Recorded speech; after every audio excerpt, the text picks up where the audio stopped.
arms can reach. Yeah. You guys prefer me to stand or? Oh, sit, please. Mo, Muhammad, whatever you're most comfortable with. Okay. Yeah. How did everything go? How was your session with the Hawks today? It went great.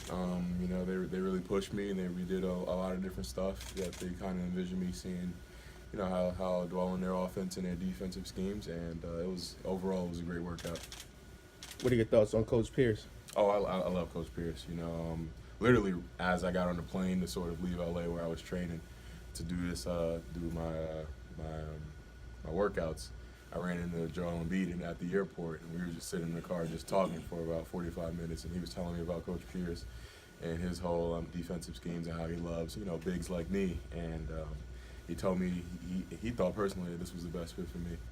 When you say bigs like you, what do you mean? You know, long, agile, mobile, guys who can really, you know, change the geometry of the game. Compare this workout to those previously. Do you kind of feel like this was your best one? This was definitely one of the best ones as far as just like learning and getting better. I truly believe that I got better in each one of my workouts, but you know, some of the concepts really stuck with me here. Everyone except for Mo Bamba has kind of come out and said that they're the best player in this draft. Yeah. Do you feel like you're the best player in this draft? You know, I would never go out and say that I'm the best player in the draft. I kind of let my game do the speaking. But as far as production, as far as, you know, my impact on the game, I feel as if there's no one else in the draft that can impact the game how I do. Have you always been tall for your age? When did you hit your growth? Yeah, I kind of contribute much of my mobility and much of my coordination to it. I was always, you know, one of the taller kids, and that was always like a constant thing for me. And I was able to you know, be agile and move and have really good feet. Specifically, did they have you do different things with the Hawks workout than you did with other teams? A lot of it was similar, but a lot of it was just, you know, we kept moving. It was a lot of movement. It was a lot of conditioning, a lot of shots. I think I shot the ball a lot more here. Do you have any more workouts? As of now, nothing else is planned, but who knows, something. It's the NBA. You never know what happens. Where amazing happens, huh? Mo, coming in as a big guy to this NBA, the modern NBA, when did you realize that you needed to sort of fit in within that context in terms of your skill set, and how long have you sort of been, you know, grooming yourself for that challenge? Well, the common theme about the NBA is you have pros who master what they do best. And at the end of the day, I kind of wanted to master what I do best, but you know, you can't really work on your defensive abilities in workouts. When I sat down with Drew Hamlin, who's by far one of the best in the business, we wrote down ultimately about 7 to 10 things that we wanted to work on. And the top 3 we kind of prioritized was shooting, low post, and mid post moves. And just, you know, in general, footwork kind of comes with that. Footwork, touch, it all kind of falls with that. And those were the biggest 3 things for me that I wanted to work on in pre-draft. And you know, this is my 11th week in pre-draft, and I started early. And you know, I'm happy with the progress that I've made. Is shooting number 1 just because you can't really be an offensive force in this league now? Shooting was definitely one of them. Just the way how I've kind of attacked, you know, my changing and making reforms to my jump shot was big for me. It was monumental. It took a level of vulnerability, but I kind of set away my pride, and you know, that's what paid dividend to me being between me being a good shooter and a capable shooter to me being a great shooter. Is this still a process with a long way to go for you? Absolutely, absolutely, it's still a process for me. You know, I'm always hungry. I'm never really satisfied for where I am. You know, I'm shooting it at a clip now to where I'm surprised that I'm missing. What was it like playing under Coach Smart? It was great. You know, he prided himself on being the most energetic, the most player-driven coach that it was in college basketball, and my time there was pretty special. Do you feel like folks overlook Texas? You know, Kevin Durant's in the league, PJ Tucker's in the league. A lot of people think of Texas as being more of a football state. Do you feel like folks overlook the basketball program? You know, with the recruiting class that we got coming in and that we got there now, you know, between Kamaka, Jackson, Courtney, Brock, and Gerald, we got some talent there. And then you got a core group of veteran guys, who some seniors, some juniors, and you know, the class that I came with. I'm pretty comfortable with how we're looking for next year.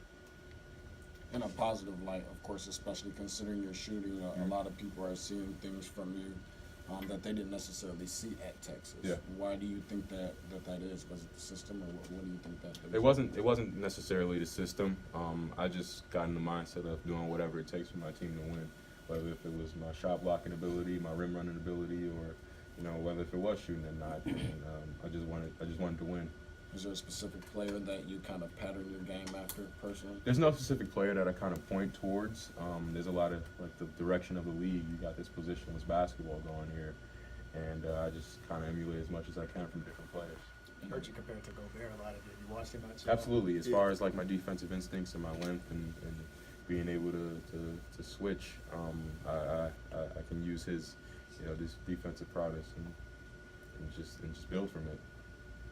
What is one part of your skill set you wanted to make sure that the Hawks saw today? Before you left here today, you wanted to leave them with, which one of your skill sets did you want to leave the biggest impression? Nothing as far as skill set. They got a pretty good idea of who I am as a player. Obviously, I made tremendous strides in pre-draft, but one thing I kind of wanted them to see was my mindset out there, and I think they got a good hint of that. What about your personality, your inner makeup? What did you want to project to the Hawks and other teams you go across to remember as who I am personally? I wanted them to know personally that I'm the most adaptable player in this draft. With the direction that they're going in now and kind of rebuilding.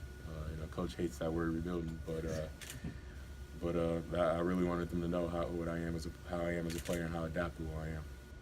You feel you're a piece for them to rebuild and move forward in the future? Absolutely. One thing that I think the Hawks have that differentiates from other organizations is they pride themselves on Hawks University and who they are.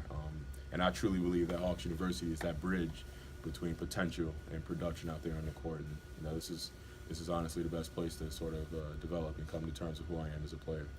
I think you're the only player in this draft that is representing themselves when it comes to the draft. Take us through that process as to why and where that mentality, what drove that. Well, for me, it all came down to how I was bettering myself as a player, and pre-draft was the big thing for me. I think oftentimes with guys when they come into the league, I think Jaylen Brown is doing this, and I kind of, he's I've been working around him, just like his people who've mentored him. I kind of heard them talk and heard them sort of speak on it, but pre-draft was big for me because I wanted to develop at what I wanted to be good at. And with agencies, it's definitely it's a bridge that I'm across later on down the road. But there's not much to negotiate here in your rookie contract, and I feel as if I was, with the team that's around me, we were best to sort of assess, what we needed to do. There's a huge focal point around your defense and your wingspan and things of that nature. Is there anything that you're kind of doing specifically within the offensive part of your game that you want to show people that you can also do? Absolutely. Just utilizing my length both on defense and the offensive aspects of the game is huge for me. Being able to take one dribble from half court and get into a layup is, it really sets you out to be different. Your thoughts on Atlanta, coming, playing high school in the Northeast and college ball in Texas, of course. What are your thoughts on the South and being here in Atlanta? A lot of guys are going to sit here and tell you, well, I love Atlanta, but, I truly feel as if there's a fit here. When you preach Hawks University, you preach that player development, it's a big component for me. I've been to Atlanta a few times. I know the history of Atlanta was it's the capital of the South, and it'd be an awesome place to play. What are your thoughts about playing up next to John Collins potentially? Has there been any conversation? What are your thoughts on his game and how you fit? Yeah, I'm quite familiar with John, with Torian, and Isaiah. He's a Texas guy, but with John, he's, I've known him for some time. I've known him before he kind of blew up to the scale of what he is now. And I met him, a long time ago at Wake Forest when we were playing pickup. And I guess the thing was let's pick on a recruit. So I didn't know he was the best player on the team. So I kind of went out there and guarded him, and they gave the ball to him 3 straight possessions.